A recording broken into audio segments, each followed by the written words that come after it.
As an act what I understand इसकी ये ज़ाहिर है वो अथॉरिटी बनी, और अथॉरिटी जो है वो प्राइमरीली किन चीज़ों के ऊपर फोकस करती है? अच्छा, अथॉरिटी का मकसद जो बेसिक है वो इस प्रोटेक्शन सिस्टम को देखना है।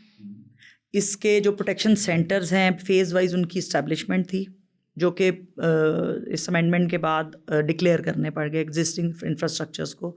वो अभी पाइपलाइन में हैं, सारी चीज़ें चल रही हैं, साथ साथ नए सेंटर्स इस्टेब्लिश होने और वो सारी चीज़ें। फिर शेल्टर हमारा पार्ट है, जो कि मुल्तान में भी मॉडल में शेल्टर होम साथ है। उसमें अगेन एक हाई कोर्ट की जजमेंट थी, उसके अंदर बहुत स्ट्रॉन्ग जजमेंट। उन्होंने कहा कि जो सेग्रीगेटेड यूनिट्स हैं या जो डिपार्टमेंट्स हैं जो ओवरलैपिंग कर रहे हैं या रेप्लिकेशन कर रहे हैं, उस रेप्लिकेशन को ख़त्म किया जाए और जो जिसकी डोमेन है वो उसके अंदर काम करे। वो भी एक बहुत स्ट्रॉन्ग तारिक सलीम शेख साहब, जस्टिस तारिक सलीम शेख साहब की हाई कोर्ट की जजमेंट थी, लाहौर हाई कोर्ट की, और वो बहुत स्ट्रॉन्ग जजमेंट थी। उसकी इम्प्लीमेंटेशन में फिर हमने बहुत सारा लेजिस्लेटिव वर्क किया। उसमें बहुत सारी चीज़ें, हमारे रूल्स बने, हमारे SOPs बने, हमारे हेल्पलाइन के SOPs बने, हमारे 2016 के लॉ के रूल्स बने, 2017 के लॉ के रूल्स बने, फिर शेल्टर होम के SOPs डेवलप हुए। सो उस जजमेंट के बाद मतलब बात फिर वही है कि अगर उस लेवल पे चीज़ों को टेकअप किया जाए तो बहुत सारी चीज़ें एक्सपेडाइट हो जाती हैं जो इतने सालों से नहीं हुई होती। वो मेरा ख्याल है 1.5 साल के अंदर ये सारी लेजिस्लेटिव जो गैप्स थे ना वो कवर हुए हैं। और आमतौर पे यही होता है कि when it comes to policy making या लॉ बनाना, उसमें तो मैं भी like I think we are very proactive, लेकिन जो इम्प्लीमेंटेशन के पॉइंट ऑफ व्यू से चीज़ें काफ़ी लैग करती हैं। तो उस हवाले से क्या चल रहा है अभी? उसमें भी मैं यही कहूँगी, देखें मैं खुद यही कहती हूँ और मैं बहुत जगह से डांट भी खाती हूँ इस बात पे कि आप ऐसी बातें क्यों करती हैं। मैं हमेशा कहती हूँ Pakistan is a over legislative country.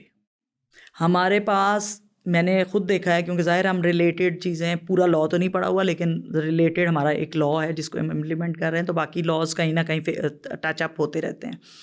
सो मैं खुद हमेशा यही कहती थी।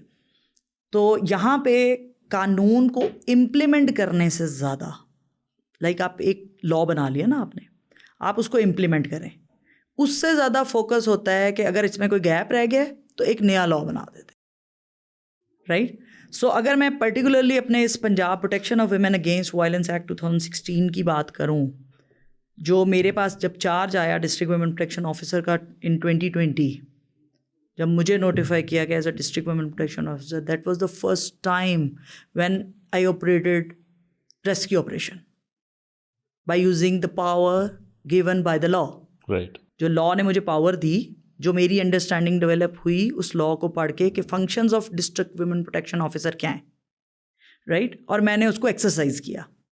सो मेरे पास, और इवन 36 डिस्ट्रिक्ट्स में डिस्ट्रिक्ट वुमेन प्रोटेक्शन ऑफिसर्स और वुमेन प्रोटेक्शन ऑफिसर्स के पास ये पावर मौजूद है कि without any court order we can enter any house to rescue an aggrieved women. हम एक एग्रीव्ड खातून जिस पे तशद्दुद हो रहा है या जिसको इलीगल कन्फाइनमेंट में रखा है या आपसे बेजा में रखा है, we can go with the police assistance and we can bring her to the protection centre.